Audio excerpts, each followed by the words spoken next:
ही कौटुंबिक पारिवारिक मुलाखत होती. ज्या वर्तमानपत्राच्या मालक प्रकाशक या रश्मी वहिनी उद्धव ठाकरे आहेत, ज्याचे संपादक हे आदरणीय उद्धवजीचे वर्गमित्र संजय राऊत आहेत, त्यांनी सहज सुलभ प्रश्न विचारत ही कौटुंबिक मुलाखत घेतली. ही एका वैफल्यग्रस्त माजी मुख्यमंत्र्याची जनतेची सहानुभूती मिळवण्यासाठी हा एक असफल प्रयत्न होता. अशा शब्दाचा त्यांनी उपयोग केला की साधारणतः महाराष्ट्राच्या राजकीय संस्कृतीमध्ये साधारणतः अशा शब्दाचा कधीच उपयोग केला जात नव्हता. आज त्यांना हे आठवलं की विरोधी पक्ष हा सुसंस्कृत असावा, सुसंस्कारित असावा, हे आज त्यांना आठवत आहे. मला वाटतं की आता भविष्यात अनेक वर्ष विरोधी पक्षात त्यांना बसावं लागल्याने त्यांनी मात्र सुसंस्कृतपणा जो त्यांनी अपेक्षित केला आहे तो त्यांनी सोडता कामा नये. महाराष्ट्रामध्ये गेले 2.5 वर्ष जनतेशी विश्वासघात करणारं सरकार होतं.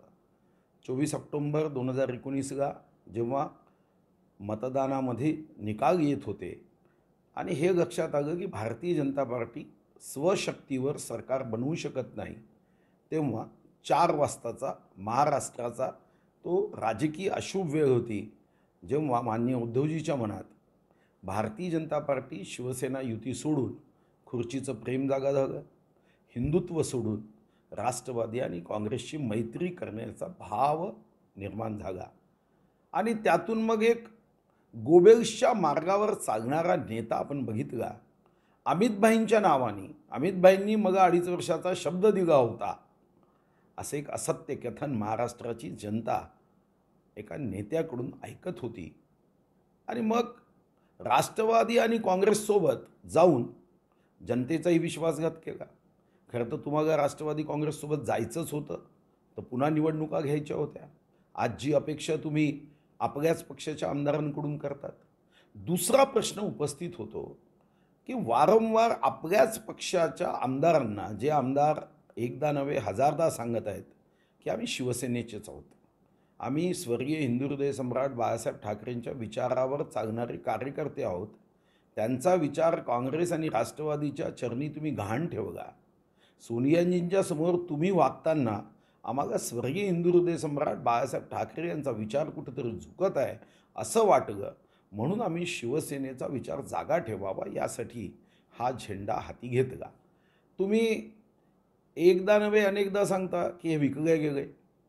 मला आश्चर्य वाटतं. शिवसेनेचा विचार इतका काय विकाऊ आहे, तकलादू आहे की 4-4, 5-5 टर्म जय भवानी जय शिवाजी म्हणणारे आमदार, स्वर्गीय हिंदुहृदय सम्राट बाळासाहेबांचा जयघोष करणारे आमदार, जे आमदार हा भगवा हाती घेऊन काँग्रेस राष्ट्रवादीच्या विरुद्ध कष्ट करत होते, परिश्रम करत होते, त्यांना तुम्ही विकाऊ म्हणता. म्हणजे शिवसेनेचा विचार विकाऊ आहे. शिवसेनेच्या विचारामध्ये कार्यकर्ते, नेते, पदाधिकारी टिकवण्याची क्षमता नाही. याचा आत्मचिंतन करण्याच्या ऐवजी भारतीय जनता पार्टीला दोष द्यायचा. आज तुम्हाला केंद्र सरकारवर टीका करताना तुम्ही केंद्र सरकारवर नाहक टीका करता, असत्य कथन करता. सूड घेण्याचं राजकारण महाराष्ट्राने बघितलं. अतिशय सज्जन, सभ्य, महाराष्ट्राच्या प्रगतीसाठी कष्ट करणारे नेते म्हणून देवेंद्र फडणवीसजींची ख्याती आहे. तुम्ही त्यांना CRPC 160चा नोटीस दिला. 138 कोटी लोकसंख्येच्या भारत देशात सर्वोच्च असणाऱ्या लोकशाहीच्या प्रतीक म्हणजे संसद, या संसदेमध्ये 77 केंद्रीय मंत्री, त्यापैकी 30 कॅबिनेट मंत्री, 30 कॅबिनेट मंत्र्यांपैकी नारायण राणे साहेबांना तुम्ही 502चा नोटीस देता. 4-4 पोलीस स्टेशनचे पोलीस गाड्या घेऊन त्यांच्या मागे लागतात. नाशिकमध्ये FIR दर्ज होतो. हे काय प्रेम भावना आहे की सूड भावना आहे? आमदार नितेश राणे, तुम्ही नितेश राणेंना जेलमध्ये टाकण्याचं महापातक करता. खासदार नवनीत राणांनी तर घोषित केलं होतं की मी हनुमान चालीसा जाऊन मातोश्रीसमोर म्हणणार नाही, लेखी सांगितलं. तरीही 14 दिवस तुम्ही जेलमध्ये टाकून आमच्या हाती सत्ता आहे, सत्तेचा अहंकार आहे, आम्ही कोणाचाही बदला चुकवू शकतो, ही भावना तुम्ही व्यक्त करत होता. हे अमृत महोत्सवी वर्ष आहे.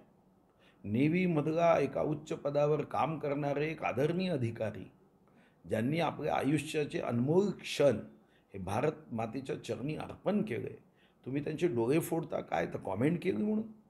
कधी कंगना राणावतला मंत्रालयाची फाईल 48 महिने गोरगरिबाच्या कल्याणाची पुढे जात नाही. नियमित शेतकरी, जे नियमित कर्ज भरणारे शेतकरी, त्याचे 50,000 रुपये तुम्हाला 48 महिन्यात देता आले नाही. 48 तासात मात्र कंगना राणावतचं घर तोडायला तुमच्यापाशी वेळ होती. अर्णव गोस्वामीला जेलमध्ये टाकण्यासाठी दिवाळी ही जेलमध्ये साजरी झाली पाहिजे या दृष्टीने तुम्ही प्रयत्न करता. असंख्य असंख्य असे सूड घेण्याचे प्रकार पाहिले. एक मोठा नेता तर सरकारी वकिलासोबत मॅच फिक्सिंग करून षडयंत्र करत होता. महाभारताच्या लाक्षागृहाच्या षडयंत्रापेक्षाही हे भयानक होतं. यामध्ये भाजपच्या नेत्यांना अटक कशी करता येईल यासाठी कपोकल्पित फॅब्रिकेटेड कथा सुरू केल्या, ज्याचा खुलासा मान्य देवेंद्रजींनी 125 तासाचं रेकॉर्डिंग देऊन केलं. तुमच्या मनात भीती होती म्हणून CBIला तुम्ही बंदी टाकली. कर नाही त्याला डर नाही. पण जर आपण काही कृत्य केले असेल तर तुमच्या मनामध्ये भीती होती. आणि आज ज्या आमदारांनी भगवा हाती घेतला त्यांच्यावर टीका करायची. मला वाटतं की जनतेची सहानुभूती घेण्याचा प्रयत्न आहे. आपण अंबानीजींच्या दवाखान्यामध्ये भरती होता आणि आपण सांगता की मी दवाखान्यात भरती असताना षडयंत्र केलं. आपलं आरोग्य उत्तम असावं, आमच्या सर्वांच्या सदिच्छा आहे, शुभकामना आहे. पण कमीत कमी या पदावर गेल्यानंतर या अशभ्य भाषेमध्ये बोलणं 19 जून 2021ला तुम्ही ज्या काँग्रेसने तुम्हाला पाठिंबा दिला त्या काँग्रेसबद्दल जोडे मारायची भाषा करता. विधानसभेने कधी न ऐकलेली बुडावर आम्ही देऊ. आम्हालाही आश्चर्य झालं की या राज्यामध्ये आजपर्यंत एक मोठी मालिका ही आपण अपेक्षित जशा पद्धतीने विरोधी पक्ष म्हणून करत आहात अशी सुसंस्कृत मालिका होती. पण या सुसंस्कृत मालिकेत आमची पार्टी गुंडांची पार्टी आहे. डॉक्टरपेक्षा कंपाऊंडर चांगला. पाप केल्याने कोरोना होतो. भारतीय जनता पार्टी जिंकली पण विजयी झाली नाही. या राज्यामध्ये आपण काय भाषा करतो आहे, काय वक्तव्य करतो आहे, यावर खरं तर ही मुलाखत व्हायला हवी होती. आजही आपल्याला आपली चूक मान्य नाही. तुम्ही येता जाता खंजीर खंजीर खंजीर या शब्दाचा उपयोग करता.